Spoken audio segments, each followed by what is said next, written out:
चलो अभी ध्यान से सुनो।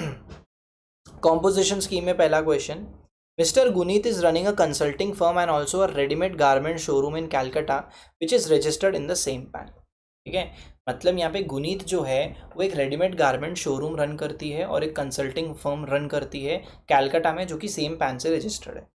Turnover of the showroom 70 lakh का है, receipt of consultancy firm 4 lakh की है in the current financial year. Turnover in the preceding financial year is of 1 CR, you are required to answer the following. Sir इस साल में टर्नओवर कितना होता है, उससे हमको क्या फर्क पड़ेगा? सर उससे ये फर्क पड़ सकता है कि अगर एक लिमिट के ऊपर गया, थ्रेशोल्ड लिमिट के ऊपर गया, तो कॉम्पोजिशन स्कीम से रवाना होना पड़ेगा। और पिछले साल के टर्नओवर से क्या फर्क पड़ता है कि इस साल हम कॉम्पोजिशन स्कीम के लिए ऑप्ट कर सकते हैं कि नहीं कर सकते। अब क्या रिलेवेंट है वो क्वेश्चन पढ़ के पता चले। पहले बताओ कि इस Guneet eligible for composition scheme. भाई साहब बिल्कुल, शी इज़ एलिजिबल। उसका पास्ट ईयर का जो टर्नओवर है वो 1 करोड़ का है, वो है registered in the state of Calcutta.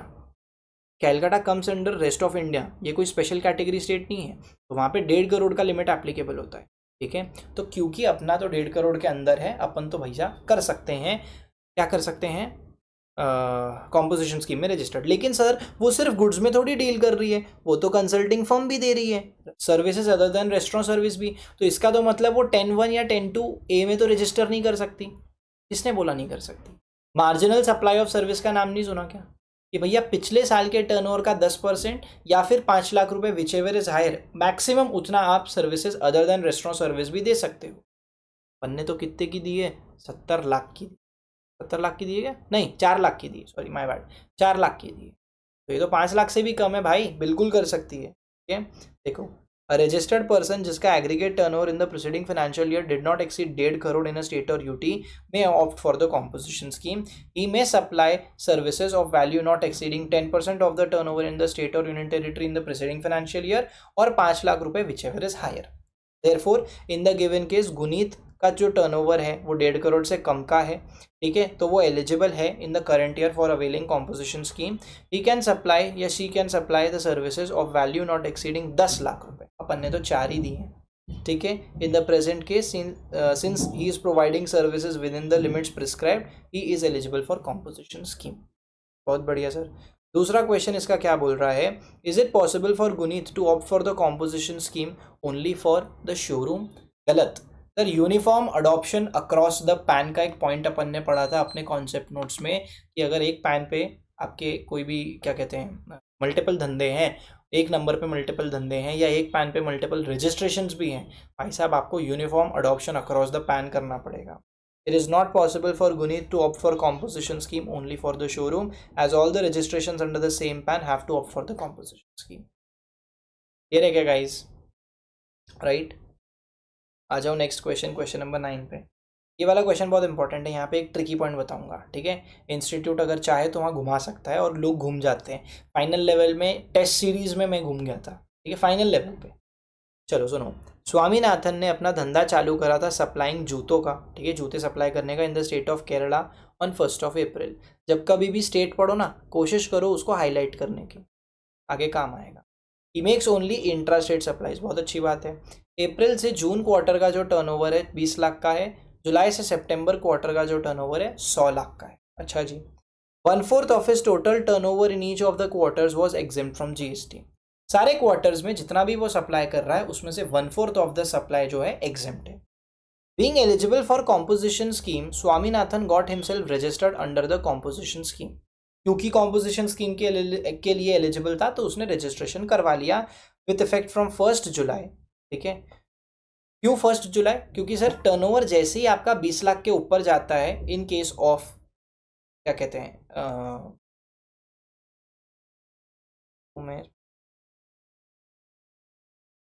हाँ ठीक है, जैसे ही आपका टर्नओवर जो है 20 लाख के ऊपर जाता है, you are suppose to get yourself registered. ठीक है सर, पक्का। तो अभी अपन कर सकते हैं क्या रजिस्ट्रेशन? बिल्कुल सर, अपन जुलाई में लाइबल हो गए registration. You are required to compute the tax payable by Swaminathan under the composition scheme, assuming that he is a manufacturer, सोचते हुए कि वो मैन्युफैक्चरर। ऑल्सो आपको बताना है कि अगर वो ट्रेडर होगा तो क्या होगा। ठीक है सर, क्या फ़र्क पड़ेगा, देखते हैं क्या फ़र्क पड़ेगा। सर सबसे पहली बात, अगर वो एक मैन्युफैक्चरर है तो जो भी कॉम्पोजिशन स्कीम में मैन्युफैक्चरर्स होते हैं ना, उनको टर्नओवर इन द स्टेट और यूनियन टेरिटरी के ऊपर 0.5% CGST एंड 0.5% SGST का जो है GST भरना पड़ता है साल भर में जितना उनका टर्नओवर हुआ है उस पर। तो सर यहाँ पे क्या होगा sir, turnover in the state और यूनियन टेरिटरी का डेफिनेशन याद करो, वहाँ पे एक चीज़ नहीं आती, ठीक है, एक ही डिफरेंस है एग्रीगेट टर्नओवर और टर्नओवर इन अ स्टेट और यूनियन टेरिटरी के कैलकुलेशन में। सर एग्रीगेट टर्नओवर में आपका turnover until the date you became liable for registration include होता है। अनलाइकली आपका जो टर्नओवर इन अ स्टेट है वहाँ पे ये चीज़ इंक्लूड नहीं होती। तो वो जो 20 लाख आपने अप्रैल से जून के क्वार्टर में सप्लाई किया ना, वो आपके टर्नओवर इन अ स्टेट और यूनियन टेरिटरी के कैलकुलेशन में इंक्लूड नहीं होगा। Registered person opting for composition levy for the goods pay tax at the rates mention below during the current financial year. ठीक है सर, तो अगर मैन्युफैक्चरर है अदर देन नोटिफाइड गुड्स, वो 1% of the turnover in the state का tax भरेगा, और अगर ट्रेडर है तो वो 1% of the taxable supplies in the state और यूनियन टेरिटरी का टैक्स भरेगा। मतलब यहाँ फ़र्क आएगा, अगर स्वामीनाथन एक ट्रेडर होता ना तो आपको 1/4 अमाउंट माइनस करना पड़ेगा, क्योंकि यहाँ पे हमको सिर्फ और सिर्फ टैक्सेबल सप्लाईज चाहिए। ठीक है, तो अगर वो एक मैन्युफैक्चरर है तो 0.5% करके 50 हज़ार भरना पड़ेगा, और अगर वो एक ट्रेडर है तो यहाँ पे सर 75 लाख का 0.5% करके आपको टैक्स भरना। अभी क्लियर? जमा क्या गाइस? ठीक है, आ जाओ next. Determine whether the supplies in the following cases are eligible for the composition levy under section 10(1), 10(2). ठीक है, provided there turnover in the preceding year does not exceed 1.5 crore. पिछले साल का टर्नओवर 1.5 करोड़ एक्सीड नहीं करता है। Mohan enterprises engaged only in trading of pan masala in Rajasthan and is registered in the same state. Sir manufacturer नहीं है, ही इज अ ट्रेडर। जो manufacturers होते हैं ना नोटिफाइड गुड्स के, नोटिफाइड गुड्स में से एक होता है पान मसाला, उसके जो मैन्युफैक्चरर्स होते हैं ना, they are strictly not eligible for availing the composition scheme, for registering themselves under the composition scheme. But अगर एक ट्रेडर करना चाहे, क्योंकि यहाँ पे मोहन ट्रेडिंग कर रहा है, तो वो कर सकता है क्या कॉम्पोजिशन स्कीम में रजिस्ट्रेशन? बिल्कुल कर सकता है। Supplier engaged in the manufacture of goods notified under section 10(2)(e) during preceding financial year is not eligible for composition scheme. ठीक है, जिसमें आता है ice cream, other edible ice, whether containing और not containing cocoa, pan masala, tobacco, manufactured tobacco substitutes, et cetera et cetera et cetera. However, in the given case, since he is engaged in the trading of pan masala and not manufacture, and उसका turnover पिछले साल में 1.5 करोड़ के अंदर था, he is eligible for composition scheme subject to fulfillment of other specified conditions. Simple question है, but अगर अपन ये चीज़ों को पढ़ेंगे नहीं, ये बारीक चीज़ों को पढ़ेंगे नहीं ना, अपन गड़बड़ करके आ जाए।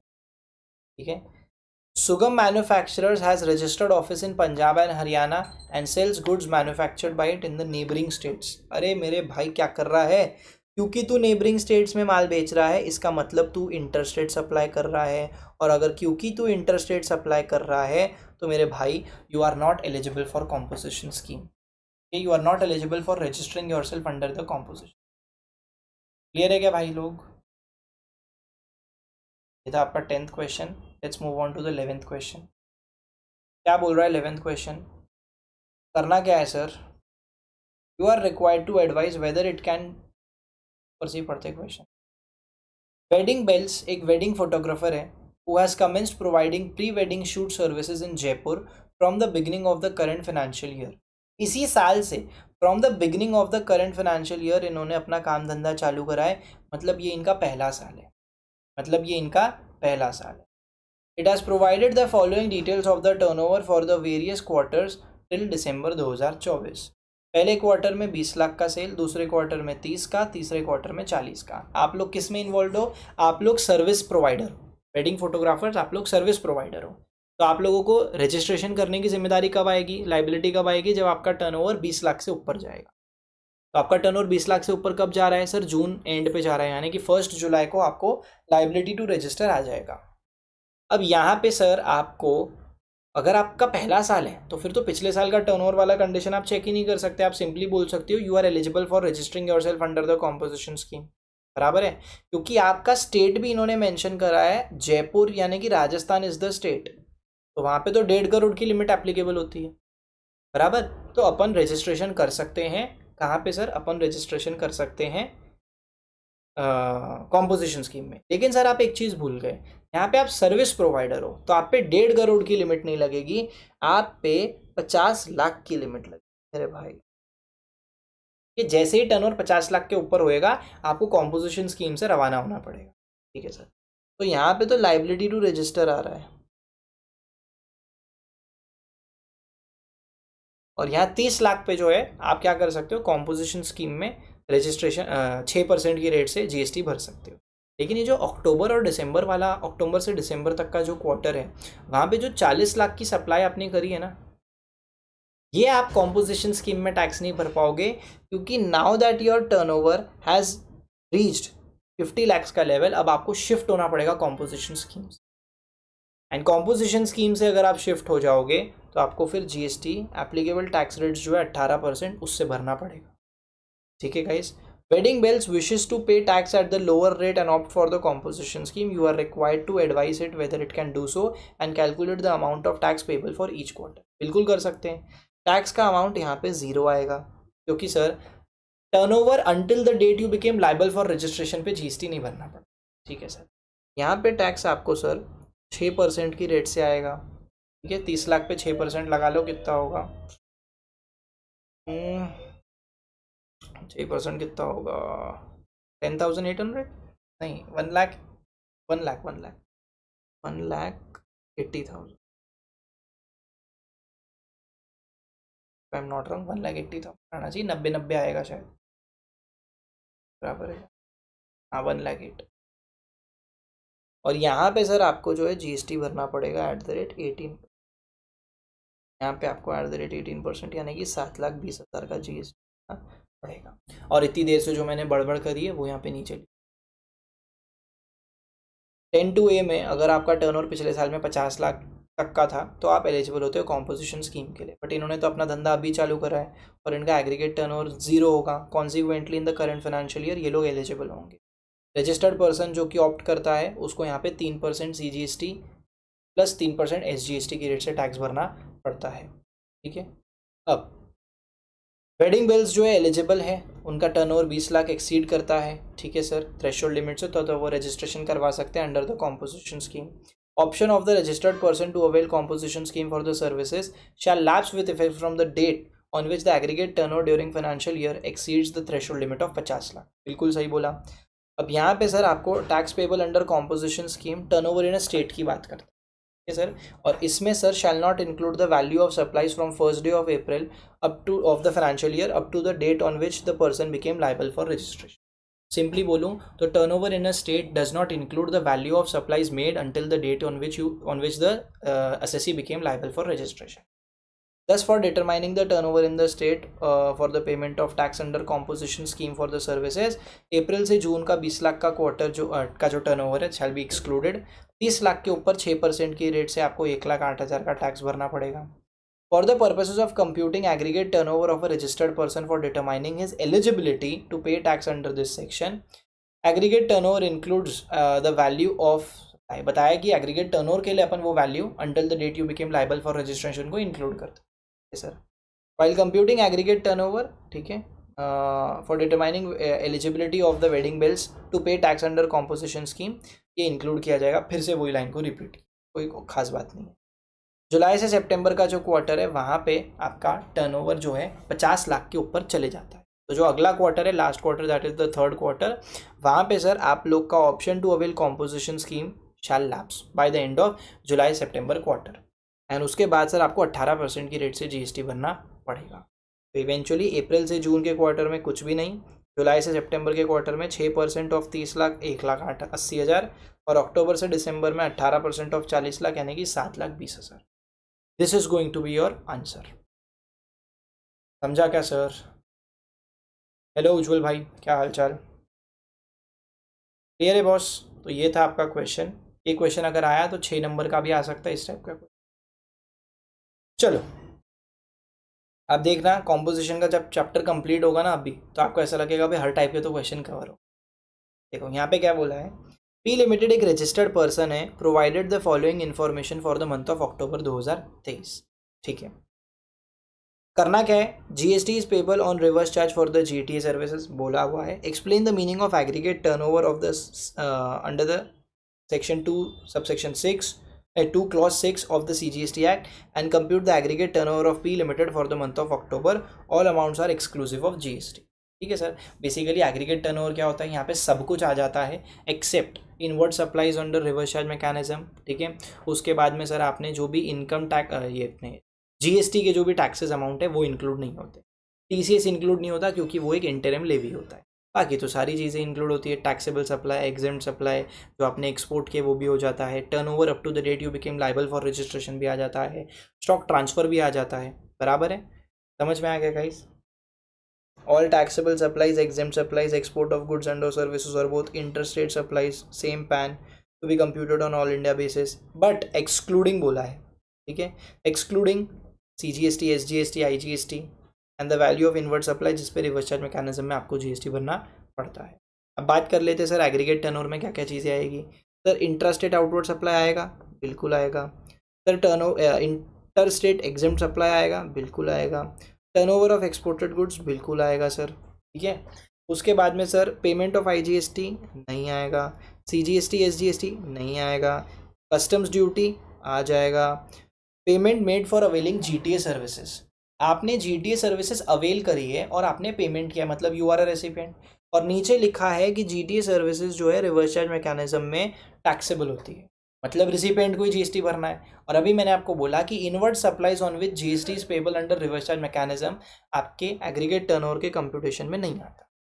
तो सिंपली बोलूँ तो 8 लाख, 4 लाख, 12 लाख 20, 32 लाख, 32 लाख और 40, 32,40,000 का आपका एग्रीगेट टर्नओवर होने वाला है. क्लियर है क्या guys? This is how we have completed a chapter number 4 that is composition scheme. चलो गाइस देखो क्या बोल रहा है वैल्यू ऑफ सप्लाई का क्वेश्चन. कैलकुलेट करना है total value of taxable supplies made by Bluestone limited during the month of March. GST का रेट 18% का दिया है. Total value of supply calculate करना है. ब्लूस्टोन लिमिटेड दिल्ली एक रजिस्टर्ड सप्लायर है, is manufacturing taxable goods. It provides the following details of taxable interstate supply made by it during the month of March. बराबर. List price of the taxable goods supplied interstate, list price दिया है. ठीक है, तो list price तो include करना ही है, ये तो इंक्लूड होना ही है. Subsidy receive from the central government for the supply of taxable goods to the government school. ठीक है, सेंट्रल गवर्नमेंट से मिला है सब्सिडी. और क्या लिखा है, exclusively related to the supply of goods included at serial number 1. ठीक है. फिर सब्सिडी आपको मिला है एक एनजीओ से for the supply of taxable goods to an old age home, exclusively related to the supply of goods included in serial number 1. नीचे आपको दिया है कि taxes levied by municipal authority, ये इंक्लूड होगा. पैकिंग चार्जेस इंक्लूड होगा. Late fee paid by the recipient for the delayed payment of consideration. Recipient has agreed to pay 6,000 in lump sum and no additional. Sir जब तक कुछ नहीं बोलते ना, late fees और इंटरेस्ट में जीएसटी इंक्लूडेड माना जाता है. तो यहाँ पे पता है कि आप क्या करोगे, यहाँ पे सर आपको पता है क्या क्या करना पड़ेगा. तो सर आप लोगों को 6,000 डिवाइडेड बाई 118 रिप्लाई 100 करना पड़ेगा. क्लियर है, ये आपको करना पड़ेगा और वो अमाउंट आपका ऐड हो जाएगा. This will also be added. ठीक है बॉस. आगे क्या लिखा है, the list price of the goods is net of the 2 subsidies received. अच्छा, मतलब वो जो ऊपर 12 लाख का अमाउंट है it is after giving the effect of subsidy. और सब्सिडी का इफेक्ट कैसे दिया जाता है सर, सब्सिडी का इफेक्ट माइनस करके दिया जाता है, वो आप ऑलरेडी कर चुके हो. सेंट्रल गवर्नमेंट से मिली हुई सब्सिडी आपके वैल्यू ऑफ सप्लाई का पार्ट नहीं बनती क्योंकि आपने उसको ऑलरेडी माइनस किया है, तो अलग से कुछ करने का ज़रूरत नहीं है. लेकिन सर एनजीओ से मिला हुआ जो सब्सिडी है वो आपके वैल्यू ऑफ सप्लाई का पार्ट बनता है, और क्योंकि आपने ऑलरेडी उसको माइनस कर रखा है तो आपको वो 50,000 के वैल्यू को ऐड करना पड़ेगा. This will need to be added. इसको आपको ऐड करना पड़ेगा. ठीक है सर. तो देखो 12 लाख, 50,000, 20,000, 15,000 और ये 6,000 को अपन ने डिवाइड 118 मल्टीप्लाई 100 किया 1,075. This is going to be your value of supply. ये होगा सर आपका वैल्यू ऑफ सप्लाई. अभी क्लियर? क्या आपको सारी बात समझ में आ रही है? अरे हाँ या ना तो बोलो भाई लोग. क्लियर है क्या? ठीक है, चलो फिर आ जाओ एग्जामिशन चैप्टर पे। एक एक से पानी पी लो।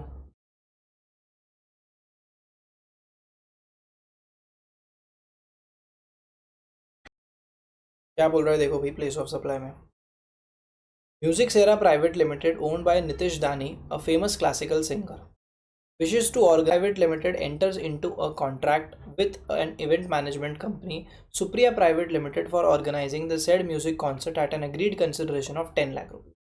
क्या हो रहा है सर? तो इसकी समरी भी साथ में पढ़वा देता गया भाई अपना। आओ जरा इसमें नीतीश दानी वाले क्वेश्चन।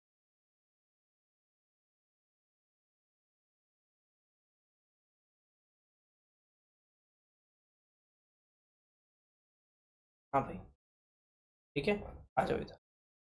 तो क्या हो रहा है यहाँ पे, म्यूजिक सेरा प्राइवेट लिमिटेड है, ये ओन्ड बाय नितिश दानी, वो एक फेमस क्लासिकल सिंगर है। उन लोगों को खुद का नितिश दानी म्यूजिक कॉन्सर्ट करके कॉन्सर्ट करवाना था, कहाँ पे? गुरुग्राम हरियाणा में। इसके लिए म्यूजिक सेरा प्राइवेट लिमिटेड ने किसकी सर्विसेज हायर करी, जो कि खुद रजिस्टर्ड है लुधियाना पंजाब में। उन्होंने सर्विसेज लिए एक event management company Supriya private limited की, जो कि रजिस्टर्ड है दिल्ली में, for the organisation of the music concert at an agreed consideration of 10 lakh रुपये। परफेक्ट। सुप्रिया इस काम के लिए क्या करती है? Supriya books the lawn of hotel Dumdum Gurugram registered in Haryana for holding the music concert for a lump sum consideration of 4 lakh रुपये। Perfect sir, perfect. Music private limited ने फिक्स करा है entry fees of the music concert as 5000 और इसकी 400 tickets भी बेची गई है। ठीक है, you are required to determine the GST, SGST, CGST, SGST liability, IGST liability in respect of the supply और सप्लाईज इनवॉल्व। अब यहाँ पे अगर मैं आपको आंसर बताऊँ ना, बहुत इंटरेस्टिंग है। तो यहाँ पे सबसे पहले कौन था सर? था म्यूजिक सेरा प्राइवेट लिमिटेड। ये कहाँ का है? पंजाब। फिर था आपका सुप्रिया, दिल्ली। ठीक है बस। और था आपका दमदम, हरियाणा। ठीक, परफेक्ट। यहाँ पे अगर आप देखो, सबसे पहले ऑर्गेनाइजेशन ऑफ इवेंट की सर्विसेज दी जा रही है by Supriya. Organisation of event की सर्विस दी जा रही है बाय सुप्रिया, राइट।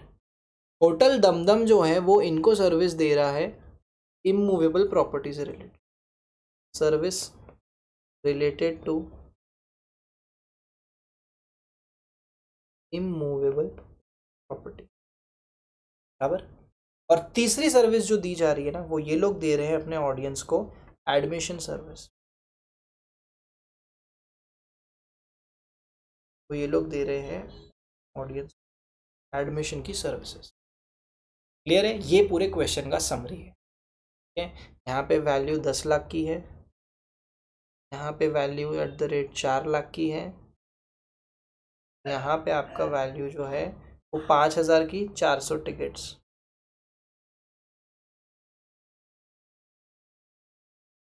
ठीक है, दिस इज द, ये पूरी कहानी है।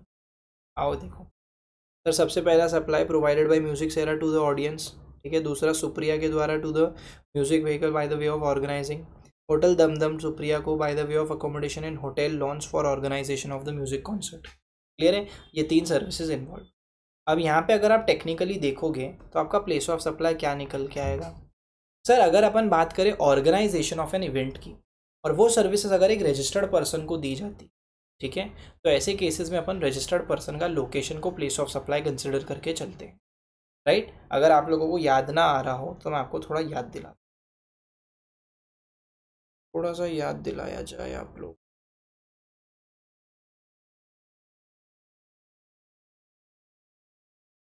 ये देखो, इवेंट ऑर्गेनाइजेशन सर्विस, अगर आपका रिसिपिएंट जो है वो रजिस्टर्ड है, तो इवेंट इंडिया में हो या आउटसाइड इंडिया हो, it is going to be the location of recipient. Clear है बॉस? तो यहाँ पे Punjab will be the place of supply. ठीक, दूसरा है services related to immovable property, ऐसे में location of the immovable property is the place of supply, right. तो यहाँ पे क्या होना चाहिए, यहाँ पे होना चाहिए भाई साहब आपका हरियाणा, बराबर, यहाँ पे Haryana should be the place of supply. और जो तीसरा होता है म्यूजिक सेरा, जो एडमिशन सर्विस दे रहा है, इस केस में आपका लोकेशन ऑफ द मतलब एडमिशन क्या कहते हैं, जहाँ पे इवेंट टेक प्लेस कर रहा है ना, that should be the place of supply, बराबर है। जहाँ पे इवेंट टेक प्लेस कर रहा है that should be the place of supply. I am not wrong, सही तो बोल रहा हूँ ना। चलो एक बार चेक कर, देखो भाई पहला वाला क्या था, place of supply for the services provided by way of admission to the cultural event shall be the location where the event is actually held, बराबर। Place of supply of the services shall be Gurugram Haryana, बिल्कुल सही। Location of the supplier Punjab में है और place of supply Haryana में है, तो it will be IGST। 20 lakh के ऊपर 18% की रेट से IGST भरना पड़ेगा, यू आर राइट। यहाँ पे आपका place of supply will be Haryana, बराबर।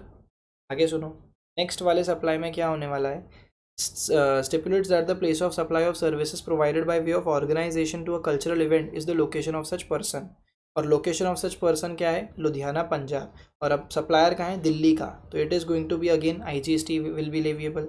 10 लाख पे 18%, 81।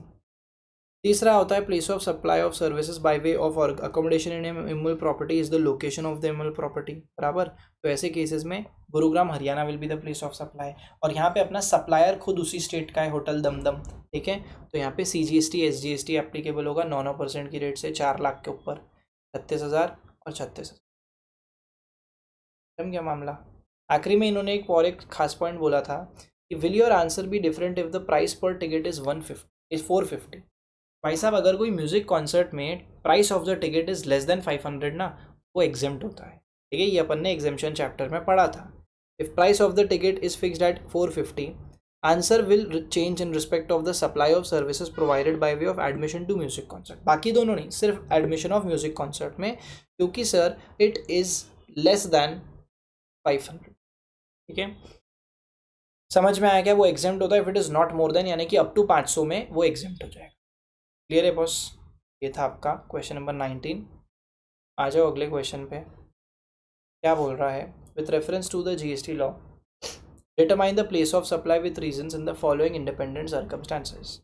Miss Kanika of Calcutta West Bengal visited to Jodhpur Law University Rajasthan and paid her college fees by purchasing a demand draft from a bank located in the university campus. Miss Kanika did not have any account with the bank, bank के साथ कोई account नहीं, तो banks के books में उसका कोई record नहीं, और उसने बैंक से अगर सर्विस ली है तो this is a pure case of banking and financial services. और बैंकिंग और फाइनेंशियल सर्विसेज में आपका time of place of supply कैसे आता है, देखो पहले रेसिपेंट का एड्रेस है क्या सप्लायर्स के बुक्स में, हाँ तो फिर वो एड्रेस, ना तो लोकेशन ऑफ सप्लायर। ऐसे केसेस में location of supplier will be the place of supply, that is Jodhpur Rajasthan, Jodhpur Rajasthan, यानी कि अपना इधर। क्लियर है, अगला सुनो, मीजू machine limited registered in the state of Andhra Pradesh, they supplied a machine to कियान wind farms limited registered in Karnataka. Andhra Pradesh की रजिस्टर्ड सप्लायर ने रजिस्टर्ड रेसिपेंट ऑफ कर्नाटका को मशीन बेची है। However, the machine was assembled and installed in the windmill of Kian Farms Limited, which was located in Tamil Nadu. But यहाँ पे क्या हो रहा है ना सर, यहाँ पे आपका इंस्टॉलेशन एंड असेंबली इन्वॉल्व हो गया है। तो जब कभी भी गुड्स के केस में इंस्टॉलेशन एंड असेंबली इन्वॉल्व होता है ना, तो place of supply is the location of the installation and assembly. As a result Tamil Nadu will be the place of supply, ठीक है सर। यहाँ पे आपका Tamil Nadu will be the place of supply, and ऊपर वाले केस में सर आपको बोला था Rajasthan Jodhpur will be the, right. Are we clear, सही है। 20 क्वेश्चन डन है। 21 एंड 22 करेंगे and then short break of 5 minutes and then we'll start with rest of the chapters. देखो भाई 21वां क्वेश्चन क्या बोल रहा है, you are required to determine the place of supply in the following cases. सबसे पहला, मिस्टर एक chartered accountant registered in Calcutta supply services to his client Bhubaneswar में रजिस्टर्ड इन ओडिशा। कहीं पे भी ये कोई पॉइंट स्पेसिफिक रूल में पढ़ा था क्या? अब अगर कोई स्पेसिफिक कहीं जगह नहीं पढ़ते, तो अगर आप सर्विसेज किसी को देते हो तो ऐसे केसेस में आपका रजिस्टर्ड बंदा है ना, तो location of that person is the place of supply. तो यहाँ पे अपना जो सब रेसिपिएंट है वो कहाँ का है, क्लाइंट कहाँ का है, भुवनेश्वर का, तो Odisha will be the place of supply. Mister X जो कि रजिस्टर्ड है गुवाहाटी आसाम में, as availed landline services from BSNL।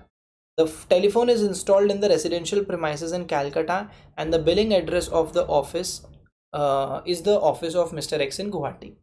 Sir, installation fixed telecommunication line, तो जिधर भी वो लाइन इंस्टॉल्ड होती है ना, वो आपका प्लेस ऑफ सप्लाई होता है। तो क्योंकि लाइन सिचुएटेड इंस्टॉल्ड है कैलकाटा में, तो आपका प्लेस ऑफ सप्लाई भी Calcutta. Mr. X residing in Chennai is traveling with an Indian airline aircraft and is provided with a movie on demand service for 100 rupees as an onboard entertainment from the Delhi Chennai leg during the Delhi Chennai leg of a Bangkok Delhi Chennai flight. Sir ji, supply of services, entertainment services on board a conveyance बराबर है। यहाँ पे place of supply is not the location where the goods were taken on board, ये services है। तो यहाँ पे place of supply होता है first schedule point of departure, and first schedule point of departure will be your Bangkok. ठीक है। Mister X Calcutta के परचेज करते हैं online tickets of Aquatica park in Mumbai.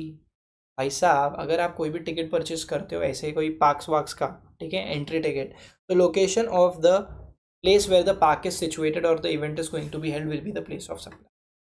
Mister G एक अनरजिस्टर्ड पर्सन है कैलकाटा के, they send a courier from New Delhi to his friend in Chennai Tamil Nadu while he was on a trip to New Delhi. ठीक है, एक बंदा है जो कि अनरजिस्टर्ड है, कैलकाटा का है, उसने गुड्स ट्रांसपोर्ट कुरियर किए हैं। ठीक है, कहाँ से किए हैं, चेन्नई में किए हैं, जब वो खुद दिल्ली में घूम रहा है। भाई ऐसे केसेस में जिधर गुड्स हैंड ओवर किए ना, वो होगा आपका place of supply. And goods आप किधर हैंड ओवर कर रहे हो, दिल्ली में हैंड ओवर कर रहे हो, ऐसे केसेस में Delhi will be the place of supply. X एक रजिस्टर्ड पर्सन रांची झारखंड का है, he buys shares from the broker in Patna national stock exchange Mumbai, determine the place of supply for the brokerage services. ऐसे cases में रिसिपिएंट का जो क्या कहते हैं लोकेशन ऑफ एड्रेस होता है ना इन द सप्लायर्स रिकॉर्ड्स, वो आपका प्लेस ऑफ सप्लाई। ठीक है, ऐसे केसेस में location of the recipient of the services and the records of the supplier of service Ranchi Jharkhand will be the place of supply. And lastly XYZ limited new Delhi के हैं, they enter into a contract with an Indian airline for the supply of biscuit packets for further supply by the airline company to the passengers in Guwahati Kolkata Guwahati route flights. Biscuits were loaded on board in Lucknow. क्या होगा place of supply?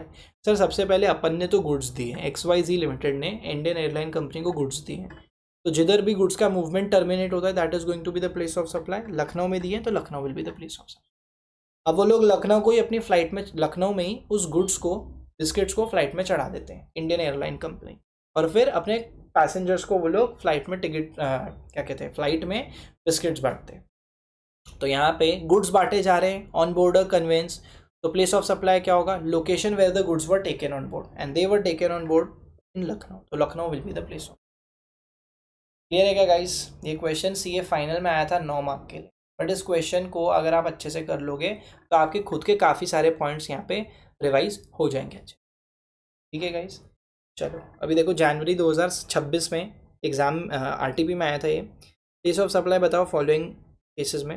Mister U Mount Abu के हैं Rajasthan, unregistered person है, ordered 1 laptop as a gift for his father from e-commerce site Zelu registered in Mumbai Maharashtra to be delivered at his parents house located in Ahmedabad Gujarat. Mount Abu Rajasthan was mentioned as the permanent address at e-commerce site Zelu। ठीक है, अब यहाँ पे आपका place of supply क्या होगा sir, बताओ भाई, जिधर डिलीवरी करनी है वो या फिर बिलिंग एड्रेस वाला पॉइंट? याद करो अपन ने क्या पढ़ा था कॉन्सेप्ट नोट्स में, आओ जरा कॉन्सेप्ट नोट, एक खास पॉइंट बताया था आपको, चलो यहीं से भी पढ़ेंगे तो रिवाइज हो जाए। Place of supply in case of goods supplied through e-commerce operator to unregistered person, जहाँ पे billing address is different from the address of delivery shall be the address of the delivery, और delivery कहाँ हो रही है, अहमदाबाद गुजरात, तो Ahmedabad Gujarat will be the place of. Mister Oman, a tourist from Australia, visited in India for the month of September. He got repaired his camera during his visit to Udaipur, Rajasthan by Mr. R, who also visited Udaipur at the same time. Mr. R is registered at New Delhi. Oman provided the address of his friend who resides at Mumbai Maharashtra to be mentioned in the bill. ऐसे cases में क्या होगा place of supply? बताओ भाई, services किसको दी जा रही है? स्पेसिफाइड सर्विसेज के अलावा अगर कोई भी सर्विस दी जा रही है to any person other than a registered person, location of the recipient where the address on the record exist. Records में जो एड्रेस है, लोकेशन ऑफ द रेसिपिएंट मतलब रेसिपिएंट का जो एड्रेस मेंशन है रिकॉर्ड्स में, that is going to be the place of supply. और उसने क्या दिया है? मुंबई महाराष्ट्र, अपने फ्रेंड का एड्रेस दिया है, तो place of supply of the said services will be Mumbai Maharashtra. ये थोड़ा अच्छा क्वेश्चन था, ठीक है। टूरिस्ट है from Australia visited India in the month of September, got repaired is. आ जाओ भाई चैप्टर नंबर 10 रजिस्ट्रेशन पे। 1 घंटा लगेगा अब अपने को निपटाने में, and will be through with the question marathon of GST. करना क्या है sir? Q limited is engaged in exclusive supply of taxable goods from the following states. Particulars of the intrastate supplies for the month of May are as follows. Madhya Pradesh 5 lakh, Gujarat 14 lakh, Tripura 12 lakh. ठीक है, ये state से आप धंधा करते हो और आपका टर्नओवर दिया हुआ है। MMT नागालैंड, त्रिपुरा वहाँ पे आता है, तो आपको लिमिट एप्लीकेबल थ्रेशोल्ड की कौन सी हो जाएगी? 10 lakhs की। You are engaged in exclusive supply of taxable goods. Sir exclusive taxable goods में तो 40 लाख, वो अदर स्टेट्स में होती है। MMT नागालैंड में चाहे गुड्स हो चाहे सर्विस, GST ने 10 लाख को पुकारा, ये तो 10 लाख की लिमिट एप्लीकेबल हो जाएगी। Q limited seeks to know whether it is liable for registration. बताओ भाई, करना पड़ेगा क्या? तो उसका अगर आप टोटल टर्नओवर कैलकुलेट करो तो वो 31 लाख आ रहा है, बट उसका टर्नओवर त्रिपुरा में जो है ना वो 10 लाख की एप्लीकेबल लिमिट से ज़्यादा आ रहा है। ऐसे केसेस में उसको रजिस्ट्रेशन तो कराना पड़ेगा। देखो, every person engaged in making a taxable supply is required to obtain registration अगर एग्रीगेट टर्नओवर 20 लाख से एक्सीड होता है, and 40 lakh if they are engaged in exclusively intrastate supply of specified goods. However, applicable threshold limit of registration gets reduced to 10 lakhs in case they are engaged in any special category states, MMT Nagaland. अब यहाँ पे since Q Limited making supply of taxable goods from Tripura, specified special category state, applicable limit is 10 lakh. Therefore, they are liable to registration as their aggregate turnover is of 31 lakh, which is exceeding the threshold limit. दूसरा point, will your answer be different if Q Limited supplies only petrol and diesel from Tripura instead of any other taxable goods? Sir अगर आप exempt goods taxable करते हो ना तो फिर आप उस स्टेट में liable for registration होते ही नहीं हो। my bad, ठीक है। In case Q Limited is making supply of taxable goods, non-taxable goods, that is petrol and diesel from Tripura, the applicable limit of 10 lakhs will not be applicable, ठीक है। aggregate threshold limit of 10 lakhs will not be applicable. Enhanced threshold of 40 lakhs will be applicable instead. Perfect. Thus, it is not liable to be registered under GST as its aggregate turnover 31 lakh does not exceed the said threshold limit. It has been assumed that Q Limited is not engaged in making supplies of ice cream and other edible ice, yes sir, etc. Therefore, तो जाने दो, वो कोई काम का नहीं है, नहीं तो आपके ऊपर 40 लाख की लिमिट एप्लीकेबल होती, ठीक है। Thus we are not liable exceed threshold,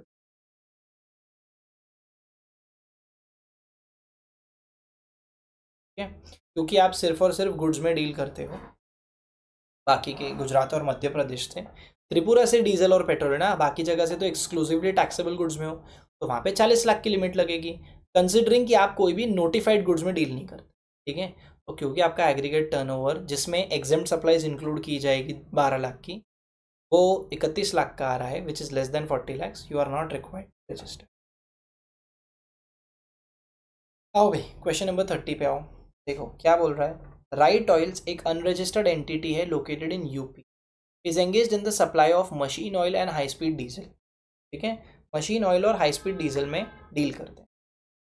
during the month of April it supplied machine oil in UP and amounting to 15 lakh.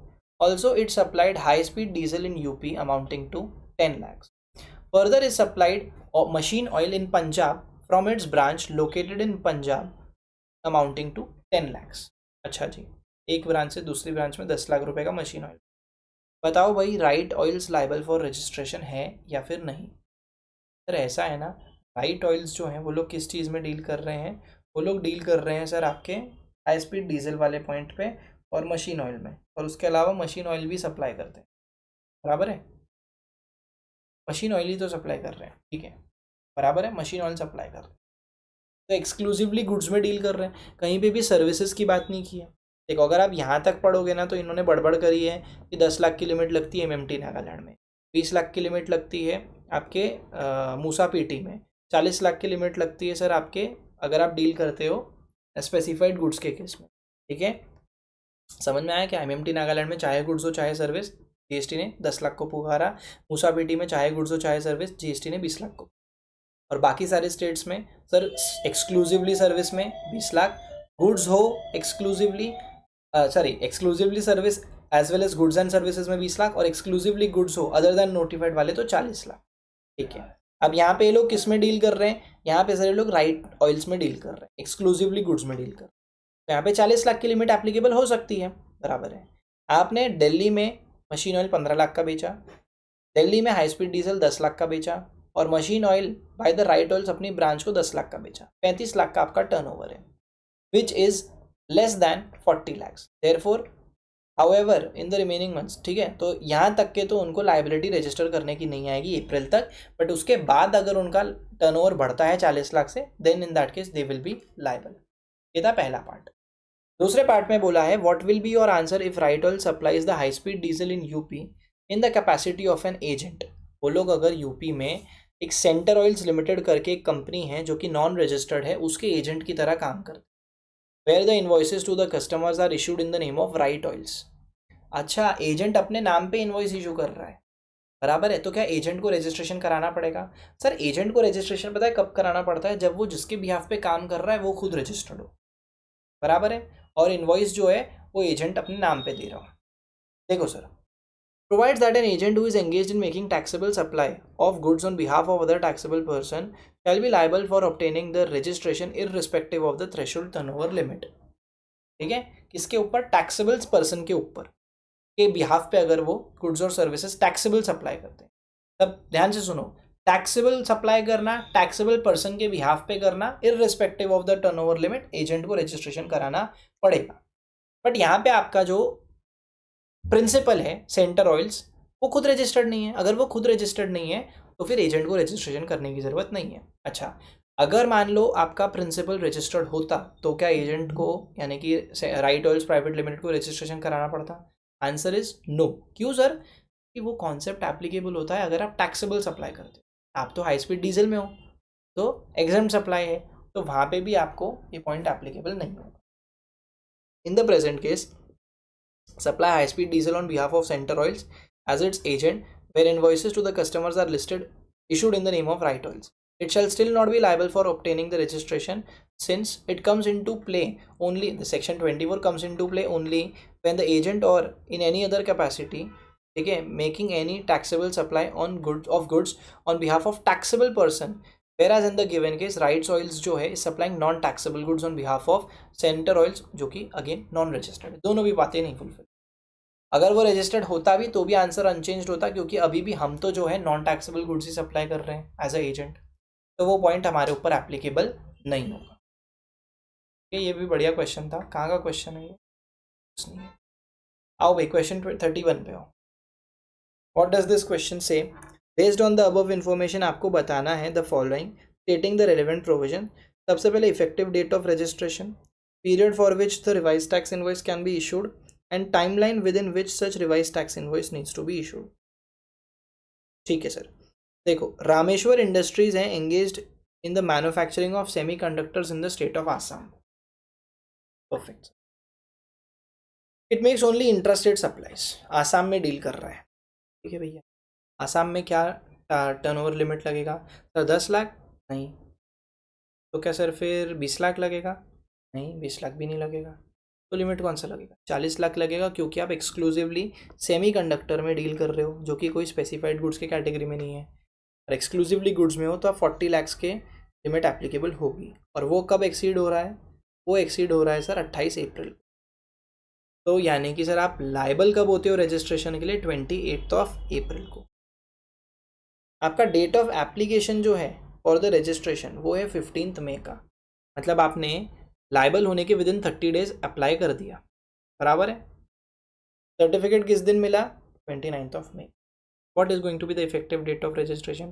Sir, whenever we apply for the registration within 30 days of becoming liable for registration, the effective date of registration is the day on which we became liable for registration. ठीक है, तो ऐसे cases में 28th of April will be the effective date of. तो sir क्योंकि we became liable for registration on 28th of April, we applied for registration on 15th, that is within 30 days from the date of becoming liable for registration. Therefore, the effective date of registration will be 28th of April. Sir certificate तो 29th को मिला, 29th मई को, तो 28 अप्रैल से लेके 29th मई के बीच में जो अपन ने पीरियड है उसके लिए अपन रिवाइज टैक्स इनवॉइस इशू कर सकते हैं क्या? बस वही तो लिखना है सर। आपका यहाँ पे आंसर आएगा 28th of April, यहाँ पे आएगा 20th of April से लेके 29th of तक। अच्छा, इसके लिए आप जो रिवाइज टैक्स इनवॉइस इशू करोगे वो कब तक कर सकते हो? Sir within 30 days from the date of issuance of certificate. Certificate कब मिल रहा है सर? सर्टिफिकेट मिल रहा है 29th मई को, तो 2 और 28 दिन जून के।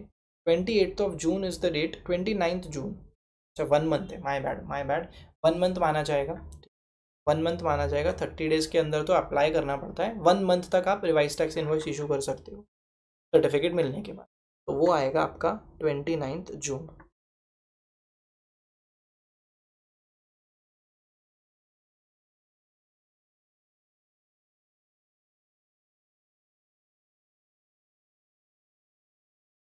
Date of issuance of certificate के 1 महीने के अंदर अंदर आपको रिवाइज टैक्स इनवॉइस इशू करना पड़ेगा। क्लियर है boss? This is was a simple question, question number 31। मजा नहीं आया? आ जाओ नेक्स्ट क्वेश्चन, क्वेश्चन नंबर 32। ये भी सिंपल सा क्वेश्चन है, स्ट्रेट फॉरवर्ड क्वेश्चन है, और जीएसटी की खासियत है कॉन्सेप्ट ढंग से पढ़े हुए हो, रिविजन अच्छा किया हुआ हो, तो straightforward question, lottery question.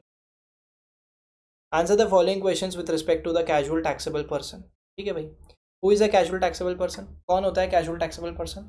Sir casual taxable person का मतलब वो होता है जिसका उस पर्टिकुलर लोकेशन पे ना कोई प्लेस ऑफ बिजनेस है, ठीक है, एंड वो वहाँ से सप्लाई करना चाहता है ओकेशनली, ठीक है, takes involving supply of goods and or services in the course or furtherance of business, चाहे principal or as agent in any other capacity from where he does not have a fixed place of business. Can he opt for the composition scheme? CTP कर सकते हैं क्या? नहीं, वो लोग नहीं कर सकते। Whether CTP is a person liable to get registered? बिल्कुल सर, कंपलसरी रजिस्ट्रेशन करना पड़ता है at least 5 days before the commencement of business. Validity period 90 दिन का होता है, उसको चाहे तो एक्सटेंड और 90 दिन से करवा सकते हैं। ठीक है sir. Can the validity of the registration भी एक्सटेंडेड? बिल्कुल सर, आप उसको for a period not exceeding 90 days से एक्सटेंड करवा सकते हैं। क्लियर है क्या सर? ये देखो, at least 5 days prior to the commencement of business आपको रजिस्ट्रेशन भी कंपलसरी करवाना पड़ता है। This can be asked for 5 marks. May 19 में एग्जाम में आया था, नो वंडर ये इस बार भी आ सकता है एनआरटीपी या सीटीपी पे, क्योंकि पूछने के लिए मल्टीपल चीज़ें हैं यहाँ पे। क्लियर है? चलो आ जाओ क्वेश्चन नंबर 40 पे, जहाँ पे अपन चालू कर रहे हैं ईवी बिल का चैप्टर। क्या फटाफट क्वेश्चन निपट रहे हैं? ईवी बिल में भी अपन 3 क्वेश्चन करेंगे, ठीक है बस। सिंधी टॉयज मैन्युफैक्चरर, अब एक पॉइंट आना आगे बढ़ो उससे पहले बता दूं, ईवे बिल में और टीडीएस में एक point of difference. E-way bill में जो होता है ना, आपको ईवे बिल इशू करना है कि नहीं करना है, जनरेट करना है कि नहीं करना है, इसमें जो वैल्यू है 50,000 की, उसमें जीएसटी इंक्लूडेड होता है, और टीडीएस में आपका जो जीएसटी है वो एक्सक्लूसिव होता है। वैल्यू जो होता है कॉन्ट्रैक्ट वैल्यू, वो एक्सक्लूडिंग जीएसटी। ठीक है, ये बात याद रखना। Sindhi toy manufacturers registered in Punjab sold electronic toys to a retail seller in Gujarat at a value of 48,000, excluding GST leviable at the rate 18%. Now it wants to send the consignment of such toys to the retail seller in Gujarat. ठीक है, now क्या बोल रहा है? Now it wants to send the consignment of such toys to the retail seller in Gujarat. You are required to advise Sindhi toys manufacturer whether e-bill is mandatorily required. तो वो 48,000 excluding GST था, उसमें 18% का GST add करूंगा तो value हो जाएगी 50,000 से ज़्यादा। ईवे बिल इशू करना, सर ईवे बिल कब इशू करना पड़ता है? Is mandatory required to be generated if the goods are moved inter alia in relation to supply of goods and the consignment value exceeds 50,000. It stipulates that the consignment value shall be inclusive of GST. Okay, in invoice, bill of supply or delivery challan, also includes GST amount. ये बोला है। बराबर है, क्योंकि value 50,000 से ज़्यादा है, it is mandatory. Next question, अग्नि लिमिटेड एक रजिस्टर्ड सप्लायर है who wishes to transport cargo by road between two cities situated at a distance of 368 kilometers. Okay, sir. Validity period of the e-way bill for transport of said cargo if it is over dimensional cargo or otherwise. Sir अगर ये over dimensional cargo है तो 20 kilometres पे एक दिन, other than over dimensional cargo है तो 200 kilometre पे एक दिन। ठीक है, तो अगर ये ओवर डायमेंशनल कार्गो है, पहले वो कैसे कर लेते हैं, तो यहाँ पे हर 20-20 किलोमीटर पे एक एक दिन और पार्ट देर ऑफ पे एक एक दिन, एक दिन 20 किलोमीटर पे और बचता कितना किलोमीटर है, 348 किलोमीटर। अब इसको 20 से डिवाइड करो तो 17 पॉइंट समथिंग आ रहा है और 18 दिन जोड़ने पड़े, 19। कैसे किया सर, फिर से बताओ।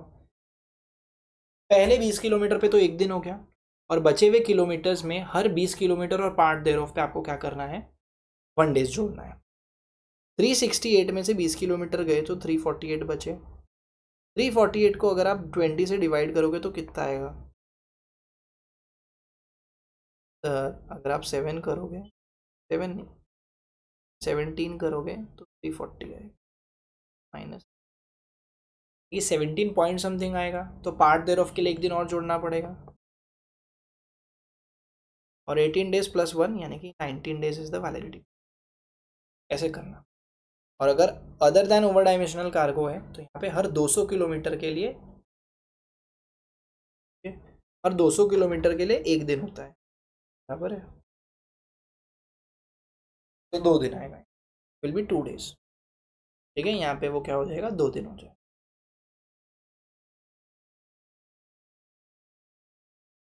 चलो last question of this chapter, e-way bill का क्वेश्चन नंबर 42 क्या बोल रहा है भाई, explain with reference to the provisions under GST whether mister Nandi and mister Shambhu can generate, क्या ये लोग ई-वे बिल जनरेट कर सकते हैं। शंभू जो है एक ट्रेडर है registered under GST in Delhi, is engaged in the wholesale business of toys for kids. Mister Nandi is registered under GST in Patiala, a regular GST filer supplies toys in bulk to Mr. Shambhu for selling the end consumer। मतलब ये हो रहा है कि आपका नंदी जो है ये माल बेचता है शंभू को और शंभू आगे माल बेचता है एंड कंज्यूमर। ठीक, Shambhu paying tax in regular scheme in Delhi has not filed GSTR 3B for last 2 month. Shambhu ने पिछले 2 महीने से GSTR 3B फाइल नहीं किया है। Nandi wants to generate the e-way bill for the toys amounting 5 lakh to be supplied to Shambhu. ठीक है, शंभू जो है is paying tax in a regular scheme has not filed 3B for last 2 months. ये बहुत important line है, पिछले 2 महीने से भैया ने रिटर्न फाइल नहीं किया है। The blocking of e-way bill facility, जो भी बंदा अगर नॉर्मल स्कीम में पिछले 2 महीने के रिटर्न को कॉन्सिक्वेंटली फाइल नहीं करता है 3B को, तो उसके लिए ई-वे बिल जनरेट करने की फैसिलिटी को ब्लॉक किया जाएगा। Nandi wants to generate the e-way bill for the toys amounting 5 lakh to be supplied to Shambhu. Also, Narayanan from Jammu approached Shambhu for purchase of toys amounting to 75,000 for the purpose of the return gift on his son's first birthday party.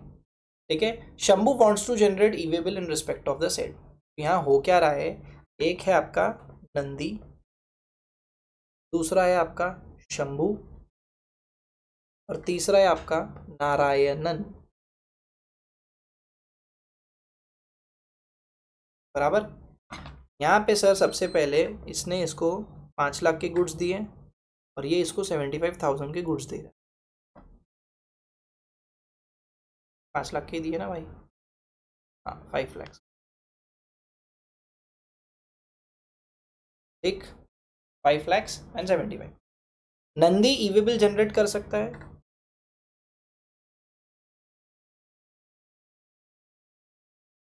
बिल्कुल कर सकता है। शंभू जो है वो e-way bill generate नहीं कर, e-way bill generate नहीं कर पाएगा क्योंकि उसने बेटा पिछले 2 महीने के लिए लगातार कॉन्जिक्यूटिवली 3B फाइल नहीं। ठीक है सर, और उन लोगों के लिए फैसिलिटी ब्लॉक कर दी जाती है।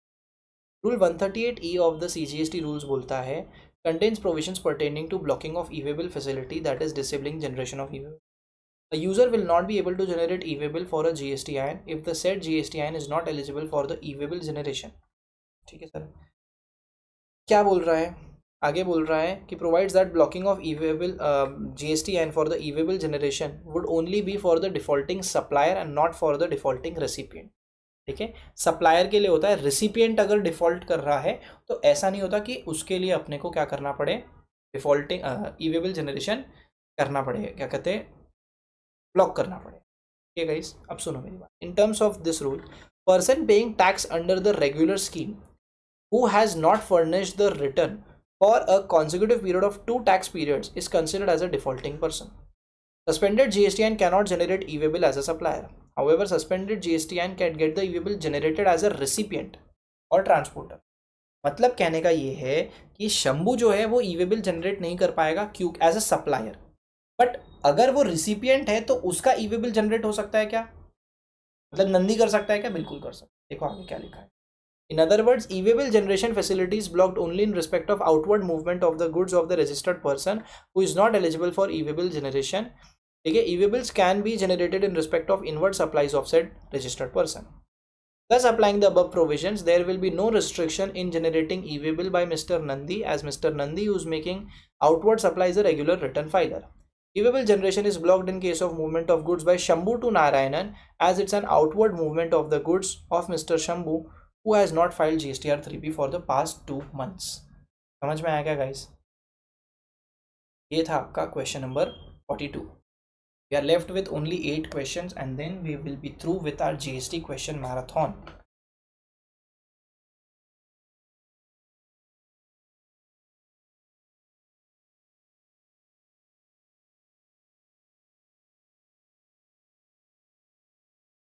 चलो गाइस, बस 25 मिनट. देखो, messrs consultees services private limited एक कंपनी है registered in GST in Mumbai, Maharashtra. Offers the business consultancy, digital marketing and project management services across India. Company has recorded the following transactions in October. करना क्या है? You are required to compute the following for the month of October. सबसे पहले value of supply, outward tax payable by the company and net GST payable by company in cash. सारे जो rates हैं वो 9-18% के हैं. All amounts given above are exclusive of taxes. बहुत अच्छी बात है. ठीक है. There was no opening balance of ITC. Perfect. Turnover of the company was 10 crore in the previous financial year. बहुत अच्छी बात. Transactions are interstate unless otherwise specific. जब तक कुछ नहीं बोला तो मान लेना ट्रांजैक्शन इंटरस्टेट है. Consultee services for market analysis. You have provided consultancy services और market analysis to XYZ Limited, एक registered client है चेन्नई तमिलनाडु का, और 4.5 लाख रुपए. Additionally, the company paid an amount of 4,500 रुपए as professional tax applicable in the state of Maharashtra as per the requirement of local state legislation. The amount of professional tax was recovered from separately from XYZ Limited. मतलब इसका ये कि यहाँ पे आपके value of supply का concept hit हो रहा है और उसके चलते आपकी जो वैल्यू ऑफ सप्लाई होगी दैट विल बी 4,50,000 प्लस 4,500. ठीक है. यहाँ पे आपका हिट हुआ है वैल्यू ऑफ सप्लाई का top. Digital marketing services for the launch event. अब यहाँ पे क्या हो रहा है sir? You have conducted digital marketing for an upcoming product launch of Mr. A based in Rajasthan, who is an unregistered person under GST. जो कि एक unregistered person है GST में. ठीक है. उसके लिए आपने digital marketing services दी है. Agreed fees for the said services of 3 lakhs. Out of that fees, 25,000 is incurred by Mr. A. The company was liable to pay the same in relation of the supply and the net payment received by the company was 2,75,000. अब यहाँ बोलने का मतलब ये है कि आप value of supply में 2,75,000 दिखाओ. ऐसा होगा क्या सर? ऐसा होगा क्या सर? नहीं, ऐसा नहीं होगा. क्यों ऐसा नहीं होगा? क्योंकि अगर रिसिपिएंट सप्लायर के बिहाफ पे पेमेंट कर भी देता है ना तो भी वो वैल्यू ऑफ सप्लाई में इंक्लूडेड होता है. तो यहाँ पे सर आपका वैल्यू ऑफ सप्लाई 3 लाख रहेगा. ठीक है. It will be 3 lakh, 3 lakh मतलब. राइट. आप रजिस्टर्ड थे मुंबई महाराष्ट्र में और आप यहाँ पे सर्विसेज कहाँ बांट रहे हो? चेन्नई तमिलनाडु, राजस्थान. तो ये इंटरस्टेट हो.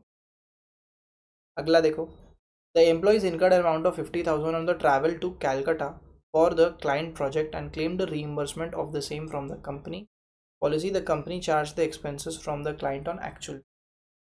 तो ये आपका 50,000 का जो खर्चा है, this will also be included in the value of supply. ये भी आपके वैल्यू ऑफ सप्लाई का पार्ट बन जाएगा. Discount passed on to the customer. Post supply discount was offered to the customer amounting 50,000 against a supply for which invoice was already issued in September. Customer has not reversed the input tax credit relating to such account. अभी यहाँ पे क्या हो रहा है ना, यहाँ पे बोला है कि पोस्ट सप्लाई डिस्काउंट मिल रहा है 50,000 रुपये का, ठीक है, for which the invoice was issued in September. मेरी बात सुनो, आपका कोई पहले से अग्रीमेंट नहीं था, तो पोस्ट सप्लाई डिस्काउंट माइनस नहीं होगा.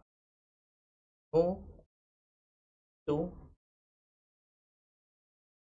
आगे, recovery of the late payment charges. Lakh रुपए का लेट पेमेंट मिला है भाई साहब, इसमें तो जीएसटी इंक्लूडेड होता है, लेकिन यहाँ पे क्लियरली नीचे बोला था कि सारे अमाउंट ऊपर दिए हुए एक्सक्लूसिव ऑफ जीएसटी. तो आप सिंपली लाख रुपए को ऐड करो वैल्यू ऑफ सप्लाई.